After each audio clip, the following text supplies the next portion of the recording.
la fiesta de la Pascua. Y miles y millones de personas estaban viniendo a Jerusalén. Tanto personas de Jerusalén y también personas de afuera. Eso estaba súper full de personas por todos lados. Y ahora vemos a Jesucristo que es una semana antes de ser crucificado, está caminando voluntariamente al lugar donde Él va a entregar su vida por ti y por mí. Y es interesante porque antes de Él entrar, Él se lo dejó saber a sus discípulos y a todos los que los escuchaban por parábolas y también diciéndonos directamente que el Hijo del Hombre tenía que morir. El Hijo del Hombre tenía que ser entregado. Pero muchos de ellos, al ver el poder que Jesucristo tenía, los milagros que hacían, decían, no, este es el Mesías. Él me está diciendo que va a morir, pero yo prefiero creer en mi cabeza que Él nos va a salvar de una vez, porque Él es Dios. Es imposible que Él muera. Así que me gustaría empezar con esto. La multitud estaba emocionada cuando recibió a Jesucristo. Gritaban Hosana y extendían sus mantos al piso. Celebraban la llegada del rey. Pero había un problema. No estaban adorando, la mayoría no estaba adorando al rey que venía. Estaban celebrando al rey que ellos querían. Esperaban a alguien que destruyera Roma. Pero venía alguien que iba a morir en una cruz. Y cuando se dieron cuenta que Jesucristo no iba a cumplir sus expectativas, su adoración se convirtió en completo rechazo. Porque cuando nuestra expectativa es incorrecta, nuestra adoración también lo va a hacer. Y por eso es que vamos a hablar hoy del rey que no se esperaba. Pero para tener en claro, estas personas, este pueblo que estaba adorando a Dios, no tenía las evidencias que nosotros tenemos el día de hoy. Así que tampoco podemos verlo desde un punto de vista, sacarlo de contexto y decir, ¿por qué esta gente reaccionó así? ¿Qué malos son? La verdad es que si todos nosotros estuviésemos ahí, en ese día, en ese domingo de Ramos, también hubiésemos actuado de la misma manera. Así que esto es un ejemplo de hasta dónde nuestro corazón puede llegar. Pero si nosotros ponemos nuestro corazón en Jesús y dejamos que Él moldee cuál es la definición de su voluntad en nuestra cabeza, podemos decirle Hosana de una manera verdadera. Así que, como les dije, el Domingo de Ramos es el día que nosotros celebramos esa entrada que Jesús hizo a Jerusalén, que le llamamos la entrada triunfal. Podríamos decir que no fue una entrada tan triunfal como lo vieron los fariseos. Los fariseos vieron a Jesús, lo examinaron cuando Él entró, haciéndole preguntas como cuál era, como si se debería pagar el impuesto o no a Roma. Y Jesucristo responde todas esas preguntas. Los fariseos llegan a la conclusión de que Jesucristo no es digno de ser Dios, de que Jesucristo no es el Hijo del Hombre, y deciden crucificarle. Pero es importante porque Dios utiliza la dureza del corazón del hombre. Ellos dijeron, Él no está apto, Él no es el Hijo de Dios, vamos a crucificarlo. Pero en ese momento estaban cumpliendo lo que Dios quería. Porque de igual manera como Jesucristo estaba siendo examinado, el Cordero de la Pascua también era examinado durante todo ese día. Y si el Cordero era perfecto, entonces se daba en sacrificio. Entonces los fariseos dijeron, Jesucristo no es Dios, no es el Hijo del Hombre, es un blasfemo, vamos a crucificarlo. Pero en realidad ellos estaban diciendo, sí, este es el Cordero de Dios aprobado. Entonces vemos cómo Dios utiliza el corazón del hombre, la dureza del corazón del hombre para ejecutar su plan y salvarnos a nosotros. Yo quiero que nos llevemos esto el día de hoy, que esto es un hecho real. Nuestro Salvador, yo quiero que hoy nos metamos todos en esta escena, viendo a nuestro Salvador entrando a Jerusalén con el destino que tenía que ir al templo y después ir al Gólgota, morir por ti y por mí. Cuando yo estudié este material, derritió mi corazón de amor por ver a mi Dios ahí. Y una vez que he conocido lo que Jesucristo representa, lo que Jesucristo es, al verle actuando de esta manera con tanta humildad, yo digo, Señor, gracias. Gracias. En mi ignorancia, en mi incapacidad, yo me rindo a ti por lo que tú has hecho por mí. Así que cuando Jesús entró a esta ciudad santa, se acercaba a la culminación de un largo viaje hacia el Gólgota, que ahí es donde él iba a ser crucificado. Había venido a salvar a los perdidos, como dice Lucas. Él vino por todos aquellos que estaban perdidos. Y ahora Era el momento, este era el lugar de asegurar esa salvación. El Domingo de Ramos marcó el inicio de lo que suele llamarse la Semana de la Pasión de Cristo. Los últimos 7 días del ministerio de Jesús. Este evento es importante y es gratificante para nuestro corazón, porque estamos viendo hechos reales, como ya les dije, de nuestro Salvador cumpliendo esa promesa que nos hizo. Esa promesa de Juan 3:16, porque de tal manera amó Dios al mundo que dio a su Hijo unigénito, para que todo aquel que en Él crea no se pierda, mas tenga vida eterna. Y esa fue la misma promesa que se hizo en el Génesis, que le hizo: mujer, de tu vientre, del fruto de tu vientre, va a nacer un hombre y le va a pisar la cabeza a la muerte, a la serpiente. Entonces ahora vemos al Dios, a ese Dios que Adán y Eva veían que era Cristo cara a cara. Ahora lo vemos acá, entrando para cumplir esa promesa. Eso tiene que cambiar el corazón de todos nosotros. Tenemos un Dios que lo dejó todo por nosotros. Esta Semana Santa comenzó con los ojos en Jesús y terminó con los ojos en Él también. Comenzó con su entrada y terminó con su resurrección maravillosa. Y eso es lo que es Él. Él todo lo hace diferente. Él es el principio y Él es el fin. Él es el alfa y Él es la omega. Él es el principio y el fin de esta semana. Él es el personaje. Y así como Él es el personaje de esta semana, Él debería ser el personaje principal de nuestras vidas. Él es el alfa y la omega. A ver si puedes poner el PH1. Ya está acá. Ahí lo tenemos. Vamos a leer esto y después vamos a dar el contexto histórico para entenderlo mejor. Marcos 11, la entrada triunfal. Dice: cuando se acercaban a Jerusalén, junto a Betfagé y a Betania, frente al monte de los Olivos, Jesús envió 2 de sus discípulos y les dijo: id a la aldea que está enfrente de vosotros, y luego que entréis en ella, hallaréis un pollino. Un pollino puede ser un burrito o un caballo bebé, pero sabemos que es un burrito porque la profecía de Zacarías, que la vamos a ver, decía que el Hijo del Hombre iba a entrar en un burrito, en un pollino. Era un pollino que nadie había montado. Es interesante porque Jesucristo nace del vientre de una mujer donde no había tenido ningún tipo de relaciones sexuales y obviamente tampoco había tenido hijos, y ahora también lo hace con el burrito, que nadie ha montado ese burrito, solamente Él lo hace. Y si alguien os dijere: ¿por qué haces esto? Los dueños del burrito, decirle que el Señor lo necesita y que luego lo devolverá. Fueron y hallaron el pollino atado afuera de la puerta. Aquí vemos que se pasó exactamente lo que Jesucristo estaba diciendo. Lo que eso nos dice que Jesucristo conoce el principio, conoce nuestro pasado perfectamente y conoce el futuro. En el recodo del camino. Y lo desataron. Los discípulos hicieron como Jesús le dijo. Y uno de los que estaban allí les dijeron exactamente lo que Jesús le dijo. ¿Qué hacéis desatando el pollino? Ellos entonces le dijeron como Jesús había mandado. Y los dejaron. Y trajeron el pollino a Jesús y echaron sobre él sus mantos y se sentó sobre de él. También muchos tendían sus mantos por el camino y otros cortaban ramas de los árboles y las tendían por el camino. Y los que iban delante y los que iban detrás daban voces diciendo: Hosana, bendito el que viene en el nombre del Señor. Bendito el reino de nuestro Padre David que viene. Hosana en las alturas. Y que el Señor nos siga bendiciendo con su palabra. La palabra es maravillosa. Una vez que uno entra allí, el deseo es querer más y más y más.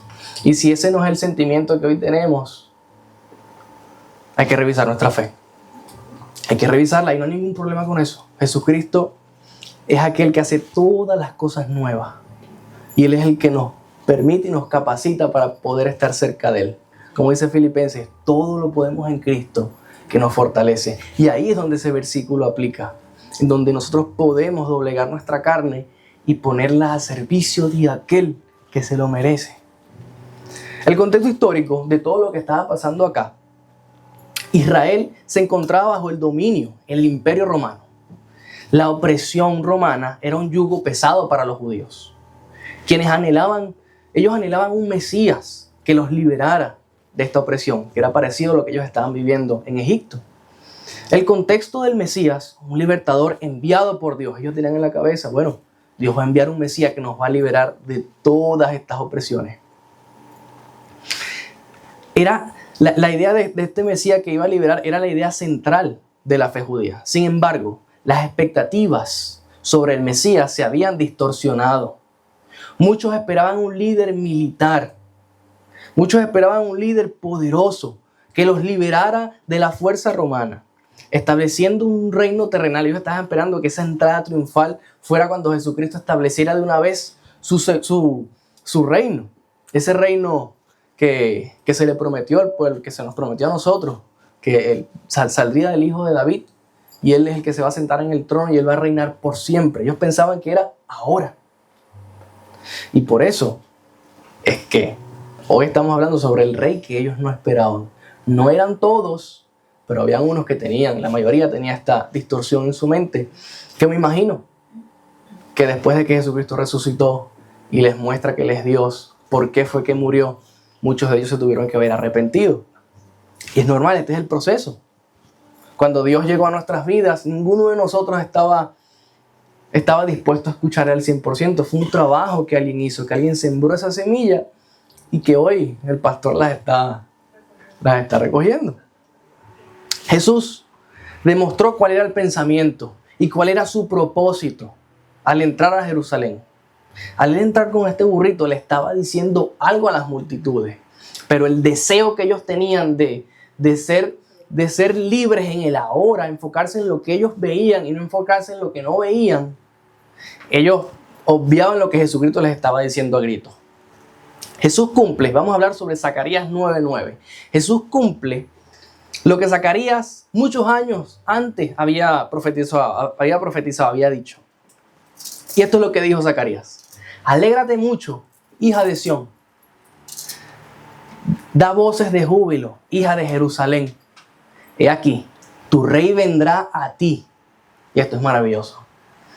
Tu rey vendrá a ti, justo y salvador, humilde y cabalgando sobre un asno, sobre un pollino, hijo de asna. Ya esto estaba claro de lo que Jesucristo venía a hacer. No venía a conquistar lo terrenal, venía a conquistar los corazones.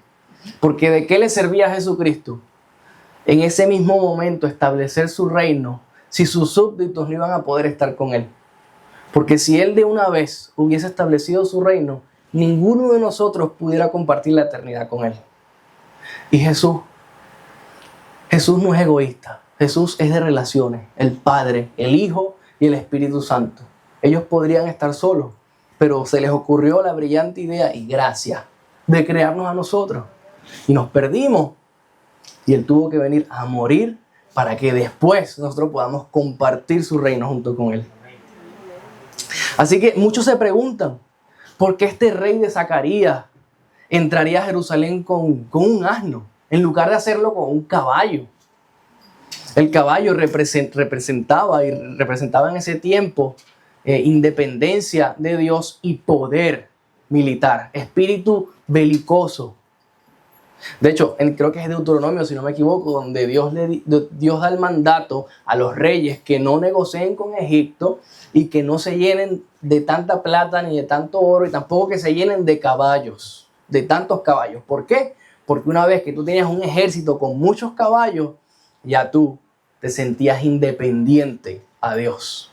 Y vemos historias como la de Gedeón, vemos historias como Dios hace que los hombres salgan a la batalla y los manda siempre con menos hombres, con todas las de perder, para que el orgullo no se suba, para que el corazón no suba. Y eso es lo que a nosotros nos pasa también. Entonces el caballo representaba esto. Y siempre, Jesucristo no es el primero que lo hacía en la historia. Estos reyes venían cuando conquistaban ciudades y tenían grandes victorias. Ellos entraban con caballos, con carrozas y con armadura de oro. Pero Jesucristo estaba haciendo totalmente diferente. Y el propósito era este. Muchos dirían, ¿acaso los reyes no montan caballos de guerra? Él supuestamente es el rey y viene en un burrito y prestado. además. Ni siquiera que es de él.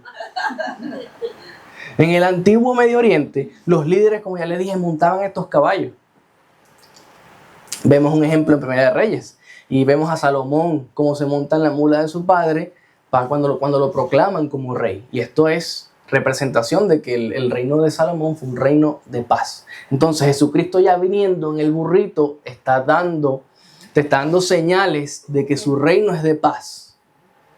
En ese momento, porque después vemos al final, vemos en Apocalipsis lo que Él va a hacer. Ahí cambia de vehículo, pero ya ese es otro tema. El Señor venía en paz, en el sentido de que Él no iba a pelear. Él no iba a pelear con armas de este mundo. Pero Él venía con el arma letal, espiritual, para derrotar a la muerte. Con poder y con autoridad y gloria. El burrito representaba paz. Pero el que estaba encima del burrito, el que estaba encima del burro, era el arma que iba a matar a la muerte. ¿Y por qué? Porque era el mismo Hijo de Dios montado y hecho carne. No hay precio que sea alto para la sangre de Jesús. Por eso es que ellos no podían ver lo que Él estaba haciendo. Muchos dijeron, bueno, eso es una entrada de un rey. Eso no es la entrada de un rey. Eso es un rey débil. Pero no sabían lo que estaba montado en ese burrito. Si ellos pudiesen ver con ojos espirituales lo que estaba ahí encima, la muerte tuvo que haber corrido despavorida. Así que, ¿qué significa? ¿Qué significa que en el original que este rey sea humilde? ¿Qué significa en el original? Esta palabra significa afligido, pobre, dependiente. A tener un burrito te está diciendo que es totalmente dependiente al Padre. Oprimido, bajo, sin estatus.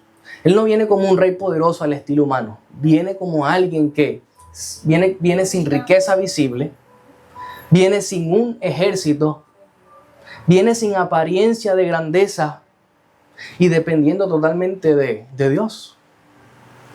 A Jesús también se le describe como praus. Praus es una palabra griega que se traduce como manso. En el mundo esta palabra manso puede sonar como debilidad. Pero ¿qué es lo que significa? ¿Cómo se conecta esta palabra praus, manso, con humilde? Lo que significa es que es suave, es controlado y fuerza bajo control. Yo creo que aquí el que más puede saber de eso es nuestro compañero, nuestro hermano Ricardo, un arma letal, Caminando y Yaciel. Ellos tienen que controlarse, reprimir su fuerza porque saben de lo que son capaces. Y eso es lo que Jesucristo está enseñando aquí. El Dios Todopoderoso viene en un burrito y viene bajo control. No es debilidad, es poder sometido a Dios. Él podía destruir a sus enemigos. Pero un dato importante, Él decidió morir por ellos. Él pudiendo destruir a todos sus enemigos, Él decidió morir por aquellos que lo querían matar. Así que podríamos decir que otra cosa maravillosa es de Zacarías es que dice, tu rey viene a ti. El Salvador no se quedó sentado en el trono y esa es la naturaleza de Jesús, es un servidor. Tu Salvador, iglesia, tu Salvador viene a ti, traspasó los cielos para venir a salvarte. ¿Qué significa que Él venga a ti? Significa que es obviamente un movimiento físico, implica que un rey se acerca intencionalmente a su pueblo. Él no es distante como un dios del budaísmo o estos dioses que se avergüenzan de su creación. Él no esperando que tú subas a Él, sino Él bajando. Antes de conocer quién era Jesús, todos nosotros decíamos, antes de ir a la iglesia, yo quiero cambiar primero porque es que me siento tan mal que yo no soy capaz de poder presentarme ante un rey, ante un Dios tan santo. Pero la realidad bíblica es otra, que tu rey viene a ti, porque es imposible que tú puedas ir a donde Él. Entonces Él tuvo que bajar para hacerte a ti digno de toda su gloria. Y eso le costó su sangre y dolor. Jesús es el primero en amar. De igual manera, nosotros tenemos que ser los primeros en amar. Esto es algo que venimos aprendiendo sobre todas estas semanas, que nosotros podemos entrenar nuestra mente. Y yo creo que algo positivo y algo bueno que deberíamos hacer, yo creo que es obligado. Si somos cristianos, esto debería ser obligado, que esté insertándonos en la cabeza. Tenemos que ser los primeros en amar, los primeros en pedir perdón. ¿Por qué? Porque si somos hijos de Dios, somos hermanos de Jesús, tenemos que parecernos a Él. Si Él vive dentro de mí, es imposible que Él sea el primero en amar, el primero en perdonar, el primero en servir y yo sea todo lo contrario. Nos tenemos que parecer a Él. Y la buena noticia es que nos podemos parecer a Él, aún en este cuerpo de carne. Porque otra vez lo digo, todo lo podemos en Cristo que nos fortalece. Podemos ser como Él. No perfectos ahorita, pero sabemos que somos perfectos delante de Dios. Pero sí, nuestra conducta puede ser transformada y nuestra intención para amar puede ser transformada. Porque Él es el primero en todo. Y si Él es el primero en todo, Él nos hace primero a nosotros en todos también. Hay varios aspectos interesantes de cómo Jesús preparó su entrada. A Él nadie le preparó su entrada, Él mismo lo hizo, preparó su entrada y preparó su salida. Él entregó su vida, Él estuvo en control hasta el final. Y Él mismo decidió resucitar. Él estuvo en control en todo esto. Así que dice, id a la aldea que está enfrente, como leímos, de vosotros, y luego que entréis en ella, hallaré este pollino atado, en el cual ningún hombre ha montado. Desatadlo, traedlo. Y si alguien les dice algo, díganle que es para el Señor. Jesús, como ya les dije, conoce el futuro. Estos actos podrían parecer insignificantes. Bueno, mandó a sus discípulos a buscar este burrito, le dijo que el burrito iba a estar en tal lugar. Así pasó, pues no es insignificante. Estamos viendo que Dios está en control. Pero ¿qué es lo que hay que hacer? Hay que leer la Biblia, o sea, meterse y hacerse preguntas, porque le podemos pasar por encima y verlo como una historia, como que estuviésemos leyendo cualquier otro libro. Pero aquí hay una verdad que nos puede cambiar a nosotros. O sea, el Dios que vive dentro de mí conoce lo que pasa y lo que pasará a la perfección. Ya Él sabe lo que va a pasar con nosotros. Eso que te oprime, eso que te da depresión, eso que te da estrés, ya Dios conoce cuál es el resultado. Y si Dios conoce cuál es el resultado, lo que nos toca es rendirnos a su voluntad, esperar. Pero ¿cómo sabemos su voluntad? Leyendo, conociéndole. Y algo maravilloso que el Espíritu Santo nos ha regalado es decirnos, enseñarnos sobre el silencio. Eso por lo menos a mí me ha ayudado bastante estas últimas semanas. Estar en silencio, hablar con Él, tener relación con Él. Es donde vas a conocer, es donde Él te va a decir, yo estoy en control, yo te amo. Pero si todo el tiempo estamos arriba, el volumen arriba, haciendo cualquier cosa y no estamos haciendo nada, no podemos escuchar su voz. Y esto es una experiencia que me pasó, imagino que no sé si a ustedes les pasa, mientras estoy leyendo a veces me da la tentación de abrir el teléfono y enseguida me llega el pensamiento de yo no voy a competir con tus reels, hasta que tú no pagues el reel, yo no te voy a hablar. Y oye, es verdad. Entonces la vida se va poniendo más difícil cuando tú quieres rendir tu vida a Dios, pero es maravilloso. Te cambia la vida por completo. Es más difícil porque ahora te das cuenta del problema que tienes. Siempre estuvo ahí, pero ahora te das cuenta y eres consciente de que lo tienes y que lo debes cambiar. Y lo vas a cambiar por Cristo. Estás ganando. Amén. Así que Él conoce el futuro. De igual manera para nosotros, esto tiene que estar en nuestros pensamientos. Su humildad. Jesús le manda a decir a los dueños del pollino que Él lo necesita. ¿Cómo? El creador de todas las cosas, dueño de todas las cosas, manda a decir, dile que es que lo necesito. ¿Qué? Pedir prestado. El soberano está pidiendo prestado. Que el creador del universo necesita algo. Pues Jesús se hizo pobre para que tú y yo podamos gozar de sus riquezas junto con Él por la eternidad. Ese es mi Salvador, ese es el Salvador que tú tienes.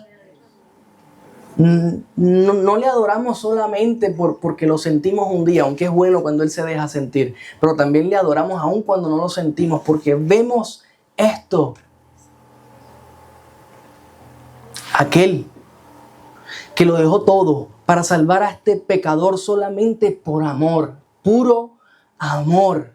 Y qué bonito, como en el corazón del Señor está en hacerte compartícipe de su obra. Él es dueño de ese burrito, ¿o no? Él no es el dueño del dueño, no es el creador del que lo compró. En el piso donde está el burrito, ¿no es el dueño de eso también? Claro que sí. Pero en su humildad, Él se lo pide prestado y permite que este hombre, estos dueños del burrito, me imagino que ni sabían al principio qué estaban haciendo, pero les permitió ser compartícipe de esto, que 2000 años después nosotros estamos viendo este acto, esta escena maravillosa.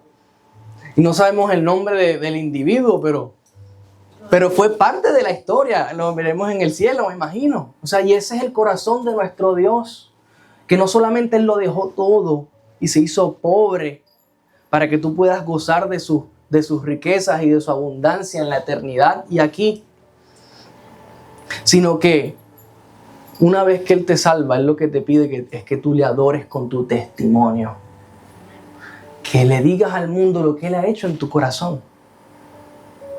Él puede presentársele en sueños a todo el mundo, pero Él desea hacerte compartícipe a ti. Porque ¿qué implica que Él te haga compartícipe de su salvación? ¿De qué tú le vas a hablar a las personas? De tu pasado, ¿verdad? De lo que pasó. Y entonces ahora el pasado tiene propósito en Dios, porque tú dices, el Señor me sacó de allá. El Señor permitió que yo pasase por todo eso y en su soberanía permitió que yo tomara malas decisiones para yo poder conocerle. Y ahora tú le traes ese mensaje a otra persona. Y entonces vemos cómo se conecta todo. Tú dices, pero ¿por qué Dios me quiere utilizar a mí? Es porque Él le da propósito a todo lo de tu vida. Él hace nueva, todas las cosas son nuevas en Él. Amén. Es maravilloso cómo de una historia nosotros podemos ver todas estas maravillas de nuestro Señor y nuestras palabras se quedan cortas. Mis palabras se quedan cortas. Y cuando usted le habla a las personas también se le van a quedar cortas, pero el Señor se ríe y se goza con esas palabras que uno le da a las personas. No hay mayor adoración que es hablarle al mundo y decirle lo que Dios es en tu vida. Como siempre el pastor se nos dice, no tienes que ser teólogo para compartir el mensaje. Es lo que Dios ha hecho en ti y lo que Dios es. Así que en este domingo no podemos quedar igual y nunca quedamos igual. Métase en esta historia, analícela, estúdiela por sí mismo y cuéntesela al mundo. Porque esto le cambia la vida a cualquiera. Los discípulos colocan sus mantos encima del pollino. ¿Qué significa esto? El acto de colocar los mantos sobre el pollino, además de servir como una medida práctica y cómoda para Jesús, es un gesto simbólico que está cargado de muchos significados. En el mundo antiguo, los reyes y dignatarios eran recibidos con mantos extendidos. Era como que le ponían una alfombra roja para que ellos caminaran. Es una señal de honor y sumisión, como decirle, el mismo piso que yo estoy pisando, tú no eres digno de pisarlo. Y aunque vemos que las intenciones de todos no eran las correctas, podemos ver a Dios soberano caminando por ahí. Sea la intención o no correcta, el piso estaba que se caía, porque era Dios el que estaba entrando. Estos versículos nos invitan a reflexionar sobre algo, sobre la soberanía de Dios, la autoridad de Jesús, su humildad, con la que se presenta como rey, sin vestiduras ostentosas, sin carruajes de oro. Esa entrada triunfal a Jerusalén, lejos de ser un despliegue militar, un desfile militar, es un acto de humildad y de servicio. que prefigura el sacrificio que Jesús hará por toda la humanidad. En ese momento, ese desfile que él estaba haciendo de humildad, le estaba diciendo al mundo cuál era su corazón y cuál era su intención. Era morir. Morir. La gente decía, pero si es el Mesías, ¿cómo es que va a morir? Esa es la humildad de nuestro Dios. No lo vamos a entender a la perfección. Ellos utilizaban estos vestidos como asientos para Jesús, como ya les dije, y como alfombra roja para que él caminara. Y esto es interesante. Ahora vamos a entrar más a fondo. Y dice, la multitud gritaba, Hosana, Hosana. ¿Qué significa Hosana? ¿Y qué significaba para ellos? Hosana a menudo se considera como una declaración de alabanza, similar a la palabra aleluya. Pero en realidad es una súplica por salvación. Eso es lo correcto. Eso es lo que dice el Salmo 118. Las palabras de la raíz hebrea dicen, oh Señor, sálvanos ahora, te ruego. Entonces, ahí podríamos ver un poquito el carácter de las personas que estaban allí. Si estamos viendo un pueblo que está siendo oprimido, que yo los entiendo, obviamente tiene que ser bien difícil, ninguno de nosotros ha pasado por esa experiencia, al ver a Jesús haciendo milagros por todos lados, vio que revivió a Lázaro, puede sacar demonios, dicen, bueno, este es el que nos va a liberar, Hosana, Hosana, libéranos ahora de este régimen en el que estamos. La multitud expresa su anhelo de salvación y su esperanza de que llegó el Mesías, aquel que nos va a salvar, reconociendo a Jesús como ese Mesías y Salvador esperado. También le dicen, bendito en el nombre del Señor. Es una expresión de bienvenida, de reconocimiento, utilizada para saludar a aquel que venía en autoridad de Dios. La multitud declara públicamente y reconoce que Jesús es aquel que es enviado por Dios, al decirle bendito el que viene en el nombre del Señor. Y qué bonito que nosotros hoy podemos, de este lado de la historia, podemos ver lo que pasó. Y hoy sí nosotros tenemos, gracias al Señor, la bendición de poder entonar estos cánticos de la manera correcta. Podemos decir bendito aquel que viene en el nombre del Señor. Y aquí quiero hacer un paréntesis para toda esta semana que viene. Este es el principio, Él entrando a Jerusalén. Invite a las personas. Invítelo para el miércoles, para el viernes, hasta el domingo, si le tiene que ayudar a que vaya a la playa. Esto va a estar espectacular. O sea, lo que Dios ha hecho con nosotros. Decirle al mundo que cuando el mundo te escuche diciendo bendito es aquel, Hosana, Hosana, aquel que me puede salvar ahora. Por un momento yo quiero que todos nos pongamos en el lugar, en la presencia de este evento y piense en la emoción de lo que estaba pasando. Imagínate que escuchaste a Jesús levantando un muerto, dándole vista a los que estaban ciegos. Ahora viste que curaba lepra, viste que levantó a Lázaro de los muertos. Ahora viene ese rey entrando en Jerusalén. Al comienzo de la Pascua, donde eso estaba full de personas, tanto como los habitantes y los invitados que venían. Algunos pensaban en esto y decían paz en el cielo y gloria en las alturas. Estas son palabras parecidas a lo que los ángeles dijeron cuando Jesucristo entró al mundo. Y ahora vemos palabras parecidas cuando Jesucristo está entrando a Jerusalén. Él es el Dios de paz. Otros decían, bendito el reino de nuestro padre David que viene. Esto revela las expectativas que ellos tenían de un Mesías que iba a restaurar el reino. Esta esperanza estaba profundamente arraigada a la tradición que ellos tenían. Eso es lo que se les enseñaba. Algún día va a venir ese Salvador que viene de parte de David, del linaje de David. Esa promesa que se nos ha hecho. Pero nosotros, sentados aquí, con aire, con luz, posiblemente no podemos experimentar lo mismo que estas personas estaban experimentando. Pero sí podemos hacer el esfuerzo en tratar de irnos en la historia. Mateo nos describe y nos da luz sobre qué es lo que se estaba viviendo aquí. Y dice, cuando entró en Jerusalén, toda toda la ciudad se conmovió, diciendo, ¿quién es este? Habían unos que no lo conocían. Y la gente decía, y habían otros que decían, este es el profeta de Nazaret de Galilea. Habían unos que sí le conocían y otros que no. Pero tanto como los que conocían como los que no, por el fervor que había de la multitud, comenzaron todos en unánime a gritar, Hosana, Hosana. Por eso, uno de los fariseos le dijeron a Jesús, calla a tus discípulos, porque se asustaron, las piernas comenzaron a temblar. Dijeron, bueno, aquí se nos cayó todo. Porque recuerden que ellos también tenían un negocio en el templo, vendían los animales al doble, al triple, tenían cambistas, tenían su negocio. Y Jesucristo, pues, al ver que viene entrando y ve a todo el mundo reaccionando de esa manera, le dicen, Señor, Maestro, cállalo. Y eso demuestra el poder de Jesús. Aunque muchos no supieran quién Él era, el hecho de estar en presencia de Él causaba una revolución en el corazón de las personas. Lo mismo le pasó a los soldados. Tenemos el ejemplo de los soldados de Getsemaní, cuando vienen a Él a buscarlo. Jesucristo le pregunta, ¿a quién buscan? Y le dicen, a Jesús. Y le dice, yo soy. Y ¡brum! Se derrumban de una vez. Porque es la presencia de Dios. Y por eso es que vemos este ambiente. Muchos no entendían, otros sí. Pero yo me imagino que eso tuvo que haber estado espectacular. Eso fue desde el cielo y en la tierra. Estamos viendo al Hijo del Hombre encarnado, entrando, y su camino es el Gólgota.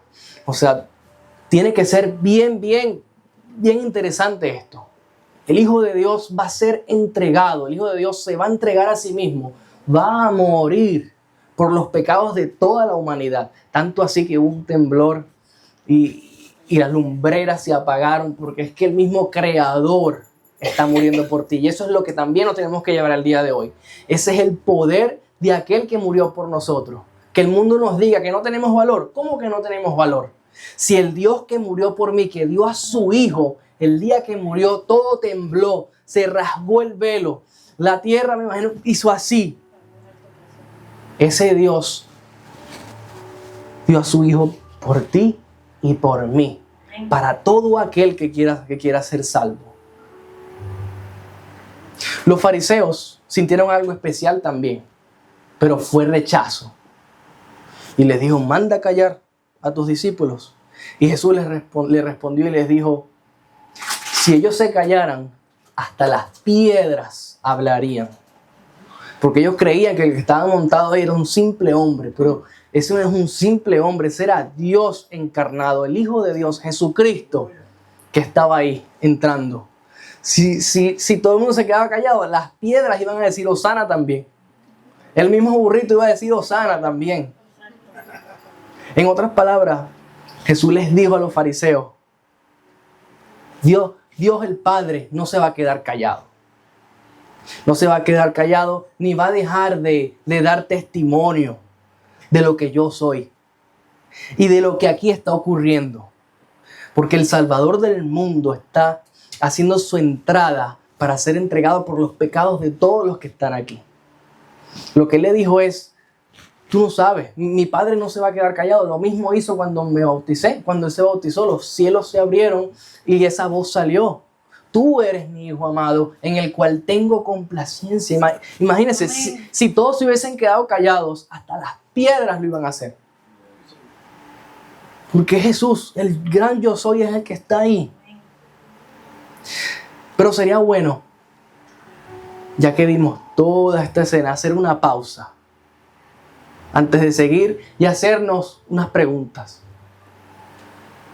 ¿Qué tan dispuestos estamos nosotros de alabar a nuestro Dios en libertad como esta multitud lo hizo? Y aún con más evidencia que ellos. ¿Qué tan dispuestos estamos nosotros para adorar a Dios como esta multitud lo hizo? Sin tener la Biblia completa, sin tener la evidencia de la resurrección. Teniendo en mente que algún día vendrá el Mesías y perdonará mis pecados. ¿Por qué no lo hace? ¿Te da vergüenza? ¿Vergüenza de qué? Si Él es nuestro Salvador. Oblígate a hacerlo. ¿Qué tan dispuestos estamos nosotros a alabar a Dios? ¿Qué tan dispuestos estamos de dar testimonio de la obra de Dios en nuestras vidas? Dios obra en nuestro corazón por misericordia, pero también Él espera que nos convirtamos en testigos de lo que Él ha hecho y de lo que puede hacer en el corazón del hombre. Y muchas veces nos quedamos callados. Y yo sé que esto es parte del caminar con el Señor. Pero ya basta. ¿Por qué nos vamos a quedar callados? Si todo lo que el Espíritu Santo nos regala aquí por medio de su palabra son maravillas y es gozo, ¿por qué nos vamos a quedar callados? ¿Estamos dispuestos? Que nuestro corazón esté dispuesto al Señor a poder decir delante de todo el mundo: Hosana, Hosana, Él es el que me puede salvar ahora.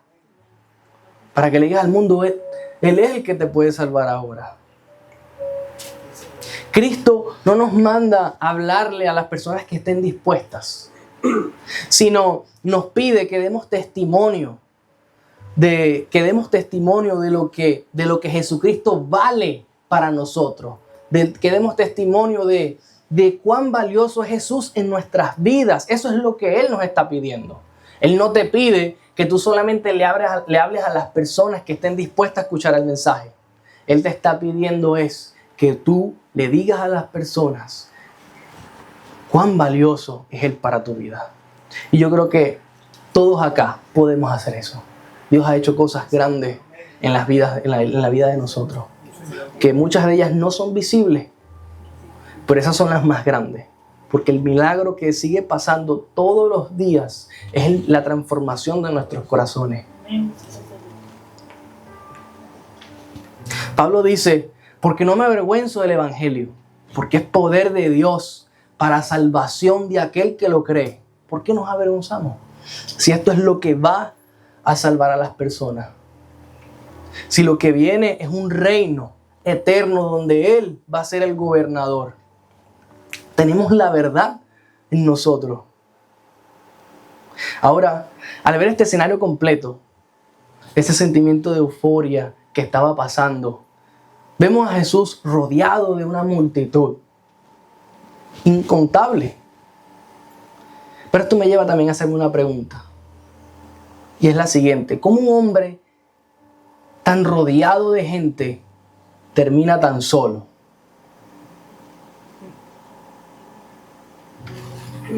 ¿Cómo? ¿Cómo nuestro Salvador, rodeado de personas, terminó tan solo?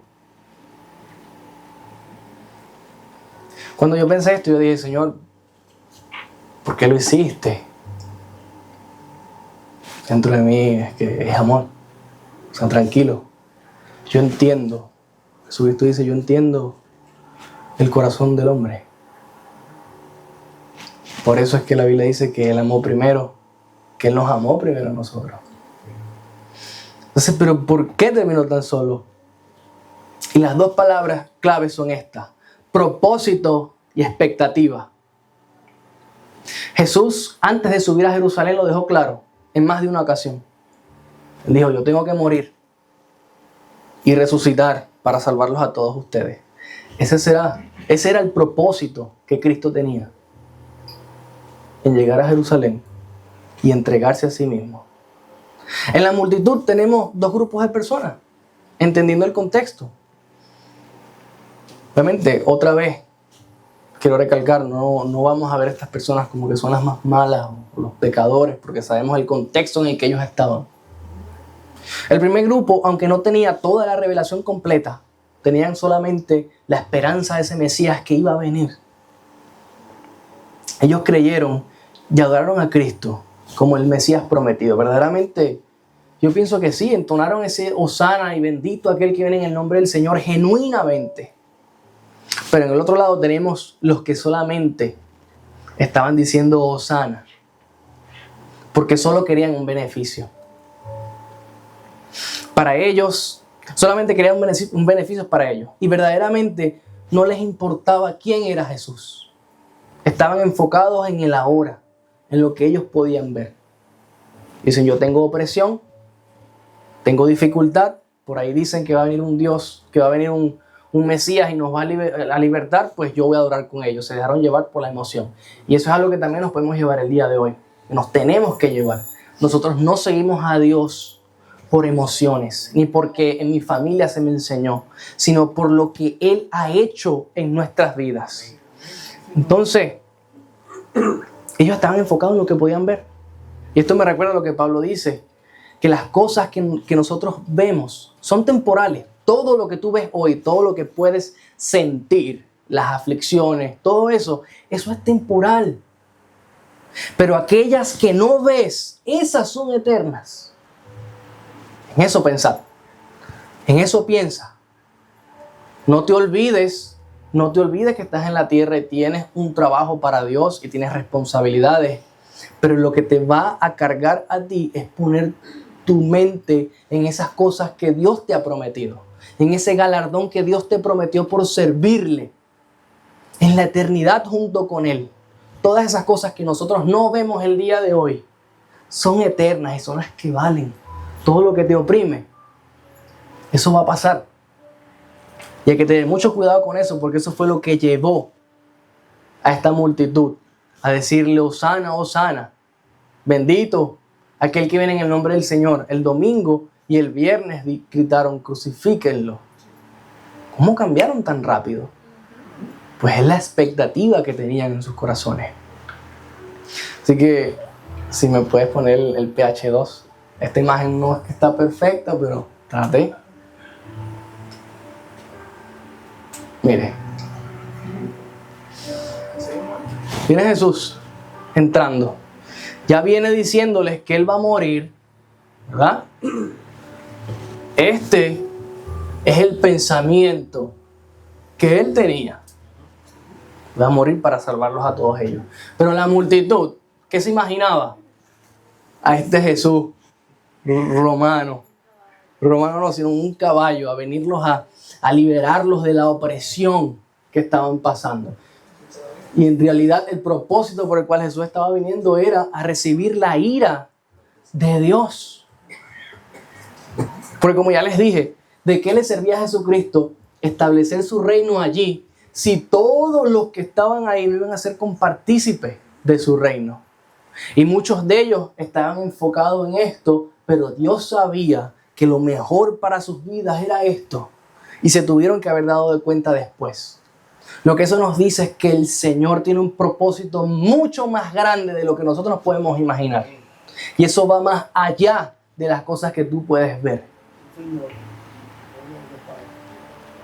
Es interesante, ¿verdad? Como todo eso estaba en la cabeza de Jesús. Él se los dijo muchas veces, porque no es que no se los dijo, pero las expectativas los nublaban por completo. Se dieron cuenta fue después. Obviamente son seres humanos, son hombres también. Jesucristo sabía que lo iban a hacer. Ahora, esta gente que estaba pensando en ese Jesucristo libertador, ¿estaba siendo sincera en el momento? ¿O estaba siendo genuina en su adoración? ¿O estaban haciendo adulación? ¿Y qué es adulación? ¿Cuál es la diferencia entre adulación y adoración? Ya la vamos a ver.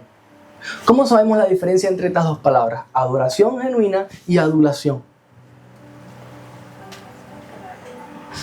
Nos podríamos preguntar, ¿esto era una multitud de adoradores o de aduladores? ¿Qué es la adulación?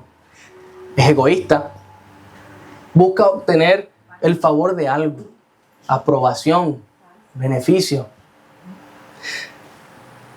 Centrada en el hombre. Pone al ser humano en un lugar donde no le corresponde. Lo pone primero. Es manipuladora de naturaleza. Usa palabras bonitas como herramienta para conseguir lo que quiere. La adulación usa la honra como instrumento para beneficio propio. Y esto puede ser confrontador para el corazón de todos nosotros. Nosotros hemos estado aquí y yo he estado allí.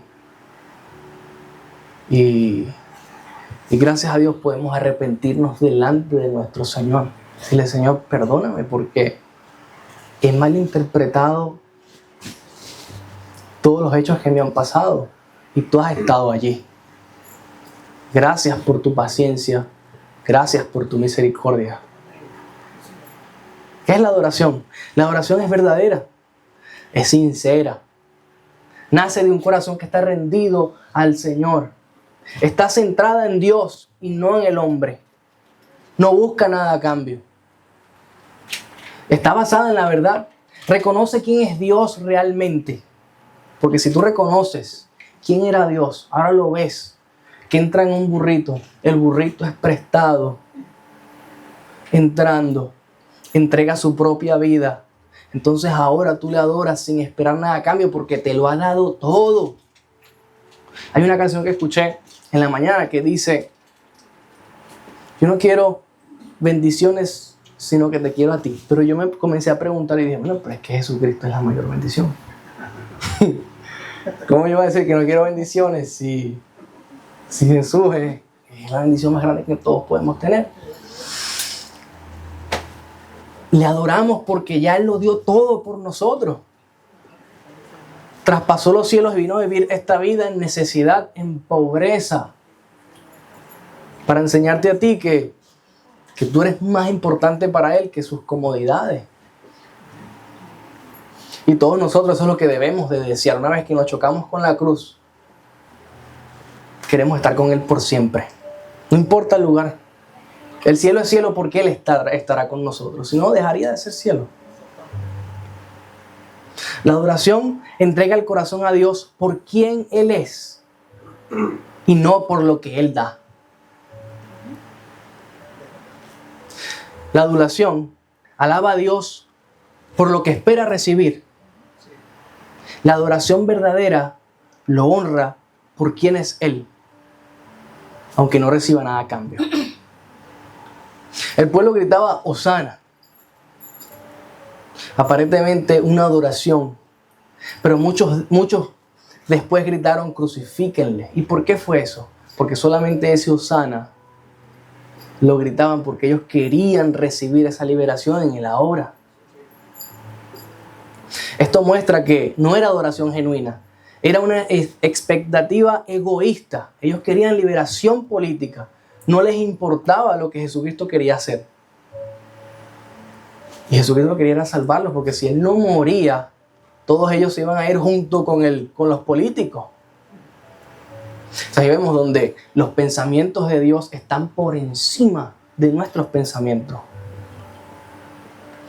Cuando Jesucristo no cumplió esa expectativa inmediata, cambiaron de parecer de una vez. Y por eso es que Jesús en Mateo 15:8 dice: este pueblo de labios me honra, mas su corazón está lejos de mí. Pues en vano me honran, enseñando como doctrina mandamientos de hombres. El Señor me enseñó algo por medio de la voz de su Espíritu. Me enseñó esto, que era necesario que el mundo me decepcionara a mí. Porque ahí es cuando yo iba a poder entender el verdadero valor que Cristo tiene para mi vida. El hombre y la mujer primero tienen que ser rotos por el mundo y decepcionados para que puedan ver la cruz apetitosa y gloriosa como es. Pero qué bonito, ¿no? Que el Señor en amor te deja que tú tomes tus decisiones. Y cuando te caes y tú dices, mi paz y mi felicidad no estaba en eso, uno dice, ¿será que volteo? ¿Cómo estará Dios? ¿Estará de espalda? ¿Me estará esperando? Cuando volteas, tienes a un Dios con los brazos abiertos. Y yo creo que el mayor temor para todos nosotros era que Dios no nos recibiera. ¿Te imaginas que Dios nos hubiese tratado con lo que nosotros merecíamos? Que nos hubiese pagado con lo mismo que nosotros merecíamos. Pero ese no es nuestro Dios, que pudiendo, como dice la canción, me llamas por mi nombre, pudiendo llamarme con muchos nombres, pudiéndome llamar por cada uno de estos que yo he roto, decide llamarme José, Moisés, Javier, Ricardo, Mariana, todo el nombre de todos, sola escritura para que ninguno se me quede. Dios pudo haberte llamado por todo lo que tú eras en el pasado, pero ahora tú tienes la identidad de Él y Él decide llamarte por tu nombre. Entonces, el dolor se necesita para que puedas conocer a quién es el que sana. Si hoy estás en dolor, hay esperanza en el Señor. Si estás en el dolor, tienes la oportunidad de conocer a aquel que puede sanar. Entonces, ¿a quién estamos clamando el día de hoy? ¿Al Jesús que se ajusta a nuestras expectativas? Y con esto termino. ¿O al Jesús que se revela en las Escrituras? Vamos a adorar al Jesús que se revela en las Escrituras, porque aunque vaya en contra de lo que yo quiera, es bueno. Él es bueno. Ama al Señor por lo que ya Él ha hecho por ti. Que hace 2000 años atrás demostró su amor dando su vida en tu lugar para así salvarte. Inclinemos nuestras cabezas para adorar a Dios en adoración. Señor,